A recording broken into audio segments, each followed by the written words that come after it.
Hoy, las propiedades asociadas a Jeffrey Epstein ya no funcionan como residencias privadas activas, pero tampoco se han convertido en simples restos inmobiliarios sin significado. Algunas han sido vendidas, otras permanecen cerradas o con acceso restringido, y varias han cambiado de manos sin que su historia haya sido plenamente integrada en el debate público sobre su reutilización o su memoria.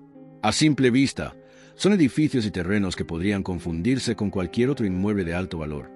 Sin embargo, su relevancia no reside en lo que muestran hoy, sino en lo que revelan sobre cómo el poder se organiza cuando busca operar lejos de la mirada cotidiana. En Manhattan, una gran casa urbana situada en una de las zonas más consolidadas del Upper East Side continúa existiendo como una anomalía silenciosa dentro del tejido residencial, un inmueble de escala inusual que, incluso vacío, conserva una presencia que desentona con la vida normal del vecindario. En el Caribe, una isla privada permanece físicamente intacta, rodeada por el mismo mar que durante años funcionó como frontera natural, recordando que la geografía también puede convertirse en una forma de control. En Nuevo México, un extenso rancho sigue ocupando miles de hectáreas en una región de baja densidad poblacional, donde la distancia y el aislamiento han sido históricamente aliados del poder territorial. En París, un apartamento discreto en una zona de alto valor inmobiliario continúa representando la idea de acceso selectivo a circuitos sociales y culturales de alcance internacional. Ninguna de estas propiedades es hoy escenario de actividad pública relevante, y en la mayoría de los casos no existe señalización, memorial ni contextualización histórica visible. Su estado actual refleja una constante. Cuando ciertos espacios dejan de cumplir su función original, no desaparecen, sino que entran en una fase de silencio administrativo, legal y simbólico. No son ruinas abandonadas ni monumentos protegidos. Son espacios suspendidos, presentes pero desactivados, donde el pasado no se explica y el futuro permanece indefinido. Este documental no se centra en los procesos judiciales ni en los aspectos penales ya ampliamente tratados en otros formatos. El punto de partida es otro: observar estas propiedades como estructuras físicas que hicieron posible un tipo específico de poder, basado en la selección de quién entra, quién observa y quién queda fuera. Desde su localización hasta su escala, desde su relación con el entorno urbano natural hasta su nivel de aislamiento, estos espacios permiten entender cómo la arquitectura puede funcionar como una herramienta silenciosa de organización social. Lo que existe hoy, entonces, no es solo un conjunto de inmuebles dispersos en distintos países, sino un mapa fragmentado de cómo ciertos sectores del poder contemporáneo se protegen, se aíslan y operan sin dejar huellas evidentes en la vida pública. A partir de estas estructuras, es posible analizar no un caso individual, sino un modelo más amplio, donde la arquitectura y la geografía se convierten en aliadas de la invisibilidad. En los siguientes bloques, este recorrido se adentrará en cada una de estas propiedades para entender por qué no fueron elecciones accidentales y qué nos dicen sobre la relación entre espacio, control y silencio en el mundo contemporáneo. A lo largo de la historia, las residencias de las élites no han sido únicamente espacios de vida privada. Han funcionado como extensiones físicas del poder, diseñadas para regular el acceso, ordenar jerarquías y establecer distancias claras entre quienes participan del centro de decisión y quienes permanecen fuera. En este sentido, una casa no es solo un refugio, sino una herramienta. Delimita, filtra y protege. Cuando se observan las propiedades asociadas a este caso desde una perspectiva estrictamente espacial, aparece un rasgo común que trasciende estilos arquitectónicos o contextos nacionales. No fueron pensadas para ser vistas, sino para operar sin fricción con el entorno. No buscan monumentalidad pública ni reconocimiento simbólico, como palacios o edificios institucionales, sino una forma más discreta de autoridad, basada en la normalización de su presencia y en la ausencia de preguntas. En las ciudades, este tipo de inmuebles suele integrarse en zonas consolidadas, donde la riqueza es un hecho asumido y la vigilancia social se diluye entre rutinas previsibles. En áreas rurales o insulares, la estrategia es distinta pero complementaria. La distancia física reemplaza al anonimato urbano y el control del territorio se vuelve casi absoluto. En ambos casos, la arquitectura cumple la misma función esencial: reducir la exposición. No se trata de espacios improvisados ni de elecciones circunstanciales. La localización, la escala y el grado de aislamiento responden a lógicas históricas bien conocidas. Desde las villas aristocráticas europeas hasta las haciendas coloniales en América, pasando por los clubes privados del siglo XX, las élites han utilizado el espacio construido para crear zonas de excepción, donde las normas comunes se aplican de manera flexible, directamente, quedan en suspenso. Este modelo no depende necesariamente de ilegalidad explícita. Funciona, sobre todo, a través de asimetrías. asimetrías de información, de acceso y de visibilidad. Quien entra en estos espacios lo hace por invitación. Quien queda fuera rara vez tiene razones formales para cuestionar lo que ocurre dentro. La casa, en este contexto, no protege solo la intimidad, sino también la opacidad. Por eso, analizar estas propiedades como simples residencias de lujo resulta insuficiente. Su verdadero valor no está únicamente en el precio del metro cuadrado ni en los acabados, sino en su capacidad para organizar relaciones sociales bajo condiciones controladas. Son escenarios donde el poder no se exhibe, sino que se administra con discreción, apoyado en muros, distancias y silencios. A partir de este marco, el recorrido puede avanzar hacia cada uno de los espacios concretos, entendiendo que ninguno de ellos fue una elección aislada. Cada propiedad responde a una lógica específica dentro de un mismo sistema, el de la arquitectura utilizada como soporte material de un poder que prefiere no ser observado. La propiedad ubicada en el Upper East Side de Manhattan no destaca por extravagancia arquitectónica ni por una estética diseñada para llamar la atención. Su singularidad reside, precisamente, en lo contrario, su capacidad para pasar desapercibida en uno de los entornos más normalizados del poder económico y cultural de Estados Unidos. En una zona donde la concentración de riqueza es estructural y la presencia de grandes residencias privadas forma parte del paisaje cotidiano, una casa de escala inusual puede existir sin generar alarma ni curiosidad pública. El Upper East Side no es un barrio marginal ni periférico. Es un espacio históricamente vinculado a centros financieros, instituciones académicas, fundaciones privadas, embajadas informales y redes de influencia que operan en paralelo a la política formal. Vivir allí no implica aislamiento físico, sino integración total en el núcleo del sistema, donde la vigilancia social se diluye porque la riqueza deja de ser una excepción y se convierte en norma. Desde el punto de vista urbano, la elección de este lugar ofrece varias ventajas. El flujo constante de personas, servicios y actividades crea un entorno donde el movimiento no destaca y donde la privacidad se protege por saturación. No hay necesidad de muros visibles ni de controles evidentes. El propio barrio funciona como filtro. La arquitectura, en este caso, no impone distancia, sino que se apoya en la rutina urbana para garantizar discreción. La escala del inmueble introduce otro elemento clave. En un tejido dominado por residencias elegantes pero relativamente homogéneas, una casa significativamente más grande permite una organización interna compleja sin modificar la relación exterior con la calle. Desde fuera, el edificio mantiene una fachada coherente con el entorno. Hacia adentro, el espacio se multiplica, permitiendo separar áreas, controlar recorridos y gestionar encuentros sin exposición pública. Este tipo de residencia urbana ha sido utilizado históricamente por élites financieras y políticas como espacio de mediación informal. No es un despacho oficial ni un club visible, sino un punto intermedio donde las relaciones se desarrollan sin registros formales ni observación institucional directa. La casa no actúa como símbolo de poder, sino como infraestructura de confianza para quienes comparten códigos sociales similares. En este contexto, Manhattan no representa una contradicción frente a las propiedades aisladas, sino su complemento. Mientras la isla o el rancho ofrecen distancia y control territorial, la casa urbana proporciona acceso inmediato a redes de influencia, reuniones discretas y legitimidad social. Es el poder operando a plena luz del día, pero sin necesidad de explicarse. Este equilibrio entre visibilidad urbana y opacidad funcional convierte la propiedad del Upper East Side en una pieza central del conjunto. No es un refugio para desaparecer, sino un lugar para existir sin ser cuestionado, demostrando que, en ciertos entornos, el mayor grado de invisibilidad no se logra alejándose del centro, sino integrándose por completo en él. A diferencia de la casa urbana integrada en el centro del sistema, la isla privada responde a una lógica opuesta y, al mismo tiempo, complementaria. Little St. James, ubicada en las Islas Vírgenes de los Estados Unidos, no se define por su conexión con redes urbanas, sino por su capacidad de separación física. El mar, en este caso, no es solo un elemento natural, sino una frontera funcional que condiciona el acceso, la vigilancia y la intervención externa. Históricamente, las islas privadas han sido utilizadas como espacios de soberanía informal, donde la distancia geográfica reduce la presencia cotidiana del Estado y diluye los mecanismos de control ordinarios. No es necesario que exista una ausencia legal de autoridad. Basta con que la logística de acceso sea compleja, costosa y dependiente de permisos privados. Quien controla el punto de entrada controla, en la práctica, el espacio. En Little St. James, esta lógica se materializa de forma clara. El acceso depende del transporte marítimo o aéreo privado, lo que introduce un primer filtro antes incluso de cualquier control humano. No hay tránsito casual ni observadores fortuitos.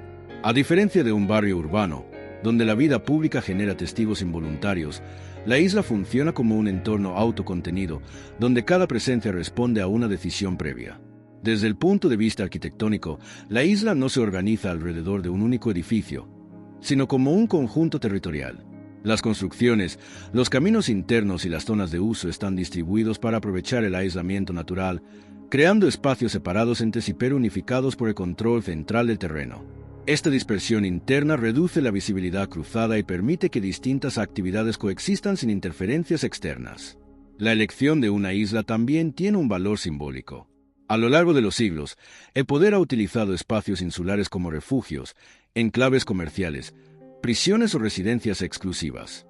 En todos los casos, la isla representa una excepción permanente, un lugar donde las reglas del continente se aplican con retraso o de forma limitada. No es casual que muchas jurisdicciones insulares hayan sido históricamente asociadas a regímenes fiscales especiales, autonomía administrativa o vacíos regulatorios. En este contexto, Little St. James no debe entenderse como un capricho exótico, sino como una pieza coherente dentro de un sistema más amplio. Frente a la normalización del poder en Manhattan, la isla ofrece ruptura total con la vida ordinaria, reforzando la idea de control absoluto del entorno. La arquitectura aquí no busca integrarse, sino desconectarse, utilizando la geografía como su principal aliada.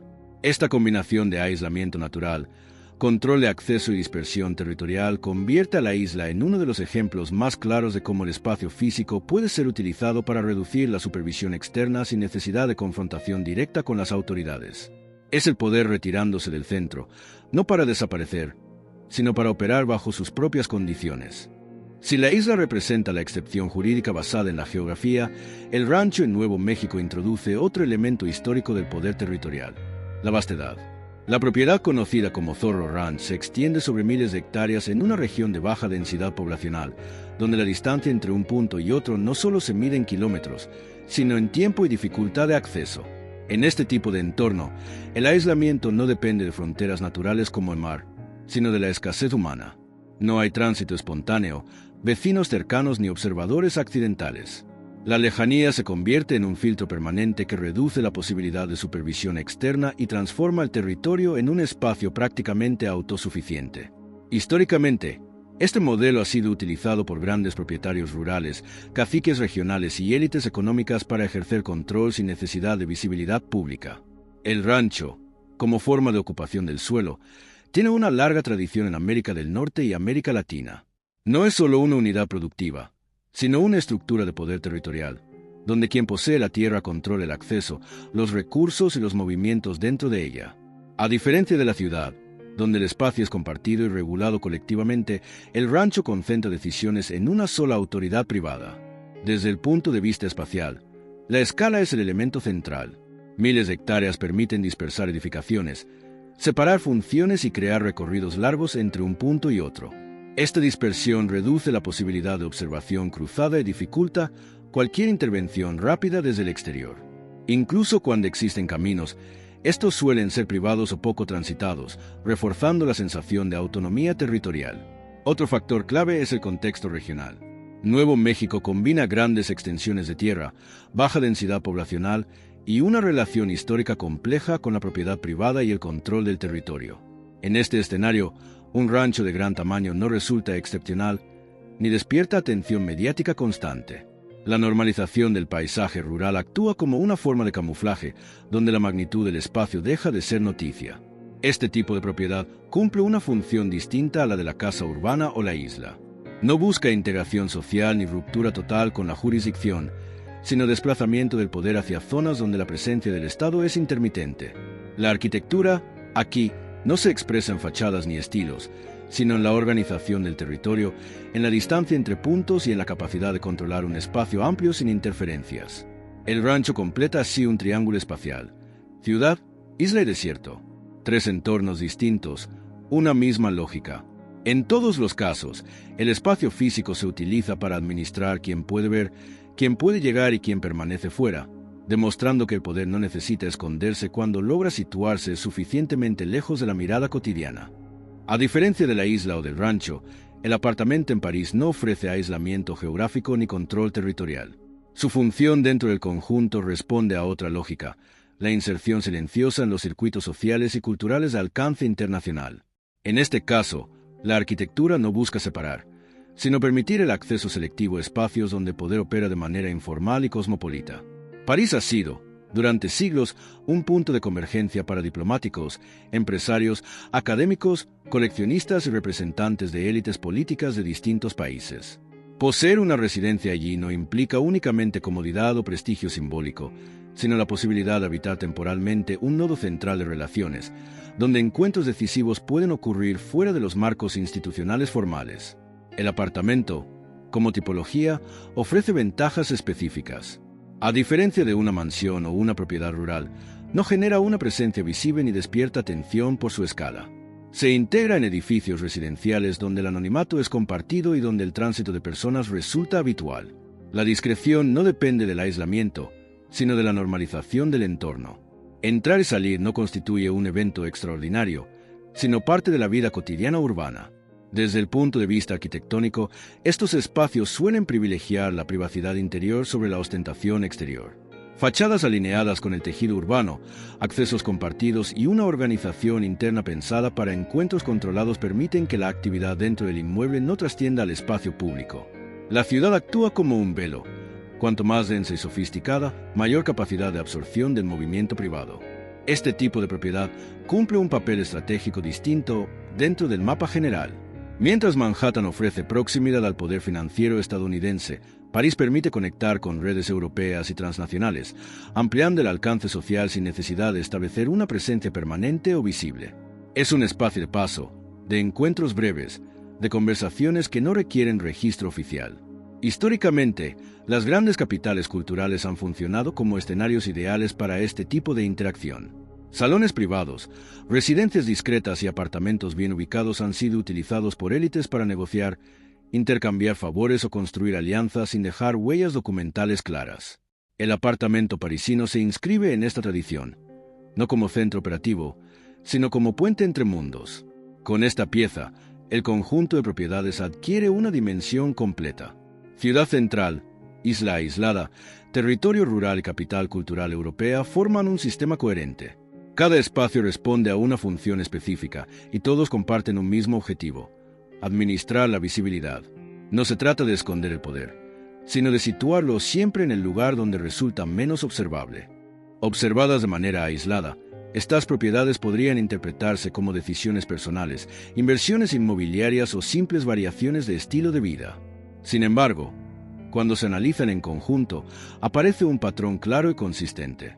No son excepciones, sino piezas complementarias de un mismo sistema espacial, diseñado para administrar la visibilidad y el acceso en distintos contextos geográficos. Cada una responde a una función específica. La casa urbana permite operar dentro del centro del poder sin destacar.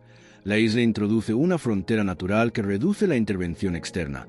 El rancho aprovecha la vastedad territorial para diluir la supervisión. El apartamento europeo facilita la conexión con redes transnacionales bajo condiciones de anonimato compartido. Diferentes entornos, una lógica común. Controlar quién puede estar presente y bajo qué condiciones. Este patrón no depende de una arquitectura espectacular ni de tecnologías complejas. Se basa en decisiones aparentemente simples: ubicación, escala, entorno y accesibilidad. La eficacia del modelo radica en que no rompe con las normas visibles, sino que se apoya en ellas. Barrios donde la riqueza es normal, territorios donde la distancia es habitual, ciudades donde el anonimato es parte de la vida diaria. La arquitectura no desafía el sistema, se mimetiza con él. Otro elemento recurrente es la ausencia de función pública. Ninguna de estas propiedades está pensada para recibir audiencias abiertas, visitantes espontáneos o fiscalización constante. No son hoteles, museos ni espacios institucionales. Son ámbitos privados, protegidos por el derecho a la propiedad y por la falta de interés cotidiano de terceros. Esta privatización extrema del espacio reduce la posibilidad de observación externa sin necesidad de restricciones explícitas. Históricamente, este tipo de organización espacial ha sido utilizado por distintos grupos de poder, independientemente de la época o del régimen político. Desde residencias aristocráticas alejadas de las capitales hasta enclaves coloniales y clubes exclusivos del siglo XX, el principio es el mismo: Crear entornos donde las relaciones se desarrollen lejos del escrutinio público, pero sin aislarse completamente de los centros de decisión. El patrón también revela algo más amplio sobre el funcionamiento del poder contemporáneo. No siempre se manifiesta a través de edificios oficiales, discursos públicos o símbolos reconocibles. En muchos casos, se organiza en espacios privados que no llaman la atención, precisamente porque su eficacia depende de pasar desapercibidos. La arquitectura se convierte así en un lenguaje silencioso, comprensible solo cuando se observa el conjunto. Este bloque marca un punto de inflexión en el recorrido. A partir de aquí, el análisis deja de centrarse en los espacios individuales para examinar las dinámicas sociales que los atraviesan, entendiendo que las propiedades no son protagonistas por sí mismas, sino escenarios cuidadosamente seleccionados para un tipo específico de interacción. En los siguientes segmentos, el foco se desplazará hacia quienes circulaban por estos espacios y hacia el papel del silencio institucional que permitió que este modelo funcionara durante años. Cuando se analizan estas propiedades desde una perspectiva social, el foco no debe ponerse en listas ni en imputaciones, sino en el tipo de circulación que estos espacios permitían. Los registros disponibles y las referencias documentadas en procesos judiciales y reportajes señalan la presencia recurrente de figuras públicas, profesionales de alto perfil y miembros de distintos círculos de influencia, sin que ello implique, por sí mismo, participación en actividades ilegales o conocimiento de lo que ocurría fuera de su ámbito específico de interacción. Este matiz es fundamental. En los entornos de poder, la proximidad espacial no equivale automáticamente a responsabilidad ni a complicidad. Las élites contemporáneas se mueven en redes amplias, donde encuentros sociales, académicos o profesionales pueden darse en contextos privados sin dejar huella formal. Precisamente por eso, estos espacios resultan funcionales. Permiten la coexistencia de múltiples agendas bajo un mismo techo, sin que exista necesariamente una narrativa común o compartida. Las propiedades analizadas ofrecen condiciones ideales para este tipo de circulación selectiva. No son espacios abiertos ni sujetos a protocolos institucionales. El acceso depende de invitaciones personales, relaciones previas y códigos sociales implícitos. Quien entra lo hace como invitado privado, no como visitante público. Esta diferencia, aparentemente menor, tiene implicaciones profundas. No hay registros exhaustivos, ni observación constante, ni obligación de rendición de cuentas. Desde el punto de vista sociológico, estos lugares funcionan como zonas intermedias entre lo público y lo estrictamente privado. No son domicilios familiares tradicionales, pero tampoco sedes oficiales. En ellos, las relaciones se desarrollan bajo una lógica de informalidad controlada, donde la ausencia de estructura formal reduce la posibilidad de supervisión externa y dificulta la reconstrucción posterior de lo ocurrido. Este tipo de circulación no es exclusivo de un caso ni de una época. A lo largo del siglo XX y lo que va del XXI, residencias privadas, clubes exclusivos y propiedades aisladas han cumplido funciones similares para distintos grupos de poder. La diferencia no está en quienes asisten, sino en cómo el espacio está diseñado para no dejar rastro. La arquitectura, una vez más, actúa como facilitadora del silencio. Es importante subrayar que, en ausencia de pruebas concluyentes, el análisis se detiene en el plano estructural. El interés de este documental no es atribuir responsabilidades individuales, sino mostrar cómo ciertos espacios hacen posible una forma de interacción social opaca por diseño, donde la falta de visibilidad no es una anomalía, sino una característica buscada. Este enfoque permite avanzar hacia un elemento aún más determinante, el papel de las instituciones y de los mecanismos formales de control. Porque ningún espacio, por aislado o discreto que sea, puede sostenerse en el tiempo sin un entorno institucional que, por acción o omisión, tolere su opacidad. Ese será el eje del siguiente bloque. Ninguno de los espacios analizados podría haber funcionado de manera sostenida sin un entorno institucional compatible. La arquitectura, por sí sola, no produce invisibilidad. Lo que la hace efectiva es su inserción en un sistema donde la supervisión es intermitente, fragmentada o limitada por procedimientos formales.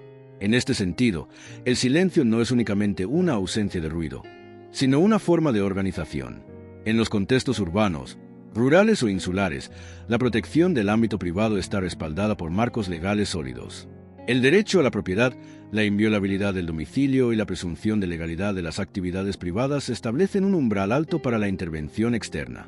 Esto no implica complicidad ni intencionalidad por parte de las instituciones, sino una consecuencia estructural de cómo se diseñan las garantías en sociedades modernas. La arquitectura se beneficia de ese diseño. Otro factor determinante es la fragmentación de competencias. Diferentes jurisdicciones, agencias y niveles de gobierno operan con alcances limitados, a menudo sin coordinación constante.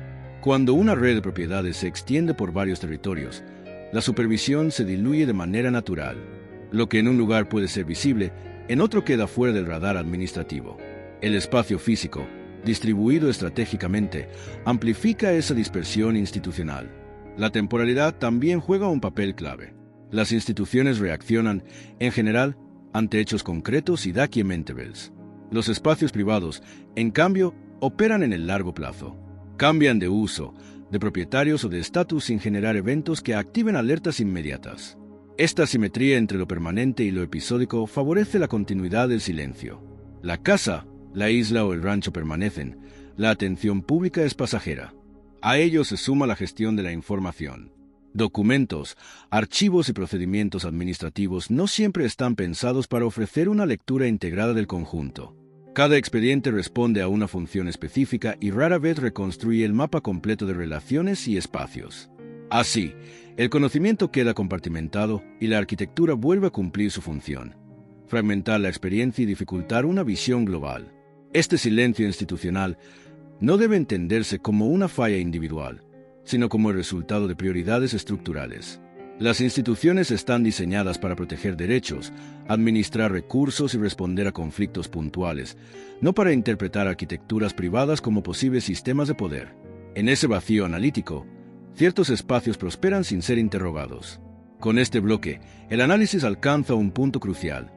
La relación entre espacio y poder no se sostiene únicamente en decisiones privadas, sino en ecosistemas completos donde la arquitectura, la ley y la burocracia se alinean, a veces sin intención explícita, para producir opacidad. En el siguiente tramo, este modelo se pondrá en perspectiva histórica, comparándolo con otros momentos y estructuras donde el espacio cumplió funciones similares. El modelo espacial que emerge de este conjunto de propiedades no es una invención reciente ni una anomalía contemporánea. Tiene antecedentes claros en distintas épocas y contextos históricos, donde el poder utilizó el espacio construido para regular la visibilidad, limitar el acceso y administrar relaciones lejos del escrutinio público. La diferencia no está en la lógica, sino en los medios y en la escala global que hoy permite. En Europa, durante siglos, las residencias aristocráticas cumplieron funciones que iban más allá de la vida doméstica. Palacios rurales, villas alejadas de las capitales y dominios privados permitían encuentros políticos, negociaciones económicas y alianzas familiares fuera de los espacios formales del Estado. La distancia geográfica no era un accidente, sino una condición necesaria para que ciertas decisiones se tomaran sin testigos ni registros oficiales.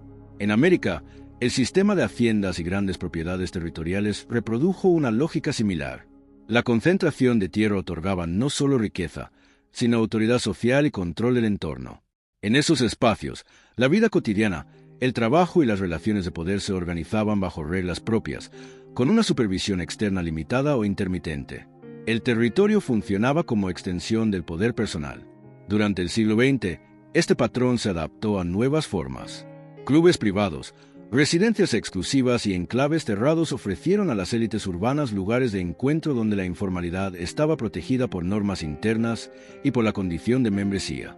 No era necesario aislarse físicamente del mundo, bastaba con crear barreras sociales suficientemente efectivas. Las islas privadas, por su parte, han sido utilizadas históricamente como espacios de excepción.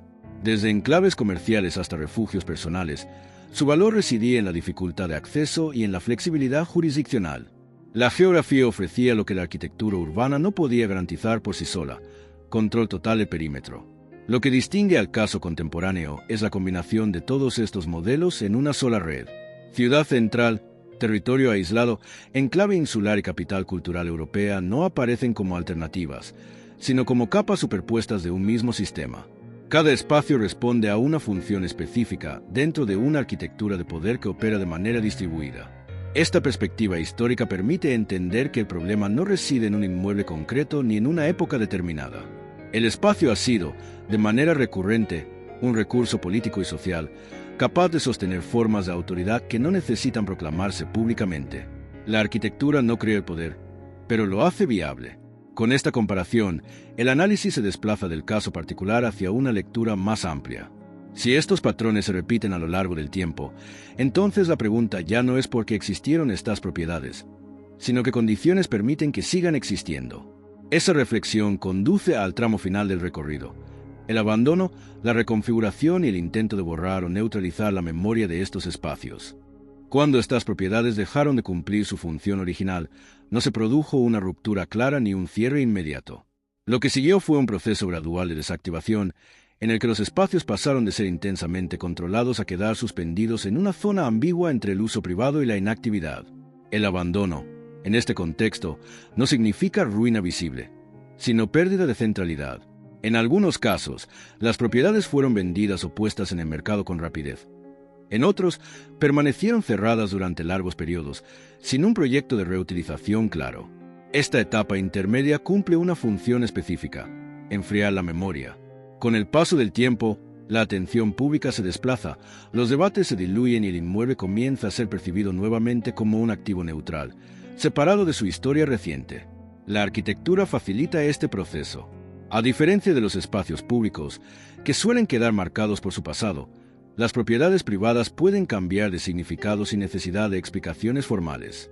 Una casa puede ser remodelada, un rancho puede redefinir su uso productivo, una isla puede volver a cerrarse. El espacio físico permanece, pero su narrativa se fragmenta o se silencia. Este tipo de abandono controlado no es excepcional.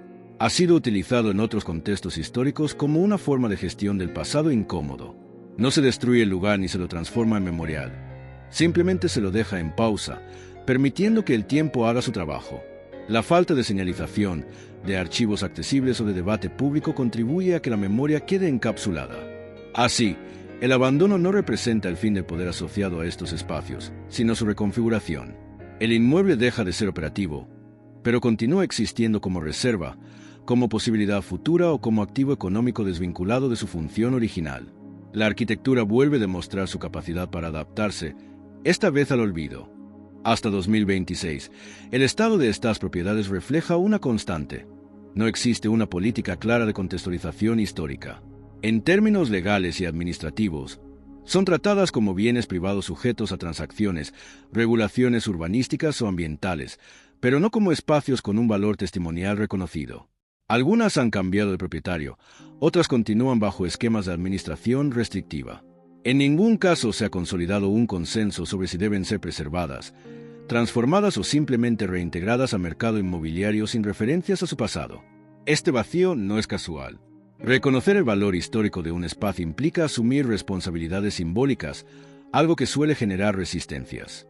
También existen debates indirectos sobre riesgos estructurales, sobre impacto ambiental o sobre usos futuros compatibles con la normativa local.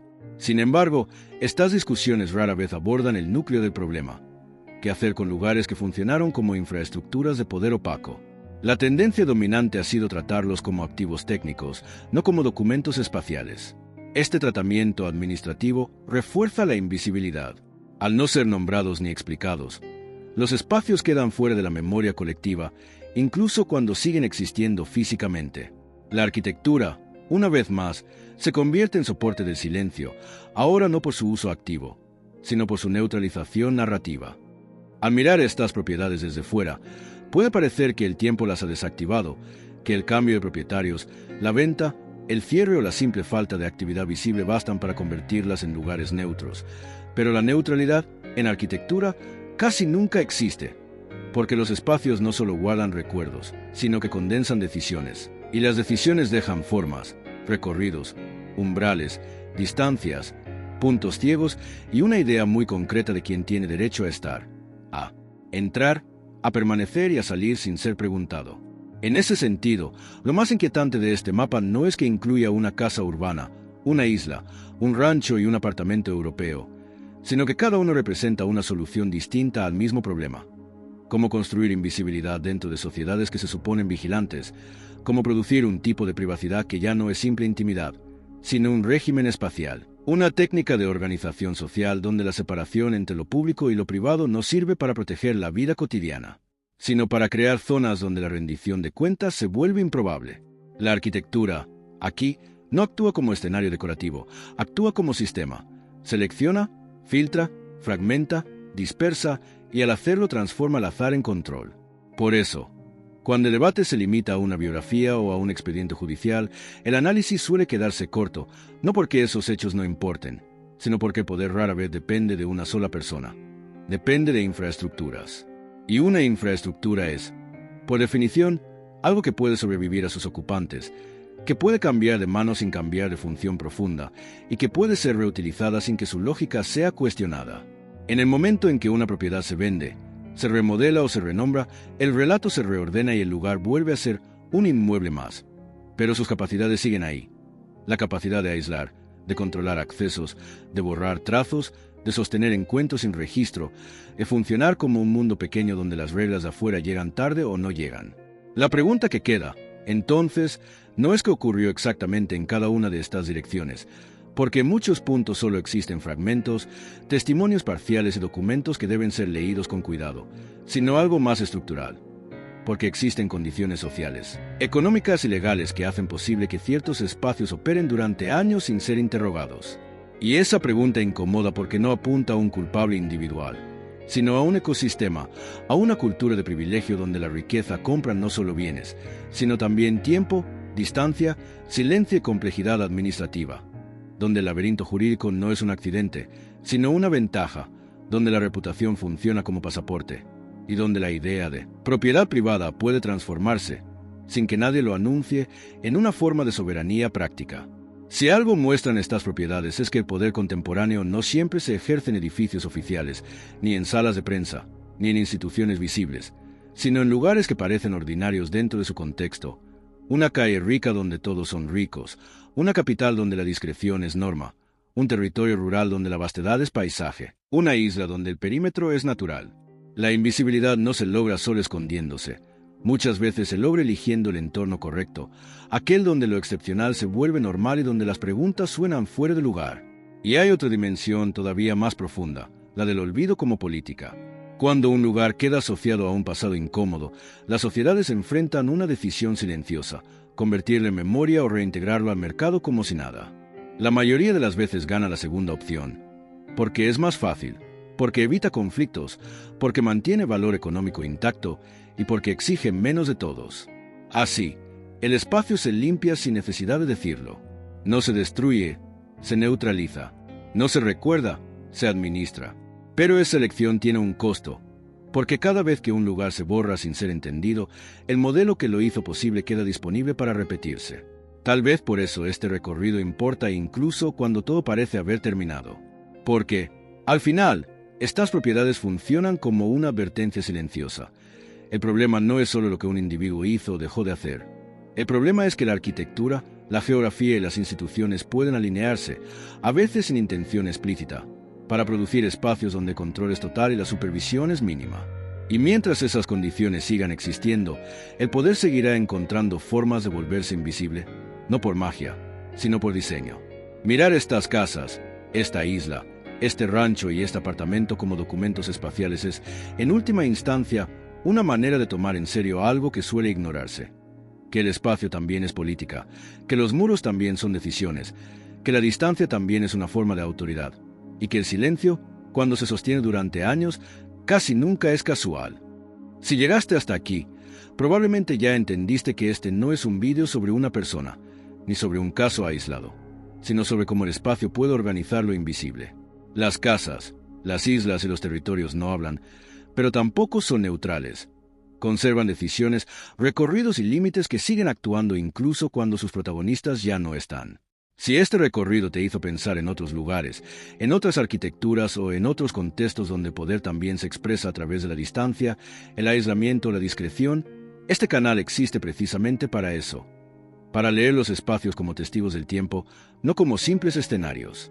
Si te quedaste hasta el final, escribe en los comentarios la palabra espacio. No como consigna, sino como una forma de reconocer que la arquitectura también cuenta historias, incluso cuando intenta pasar desapercibida. Y si este enfoque te resulta valioso, puedes suscribirte.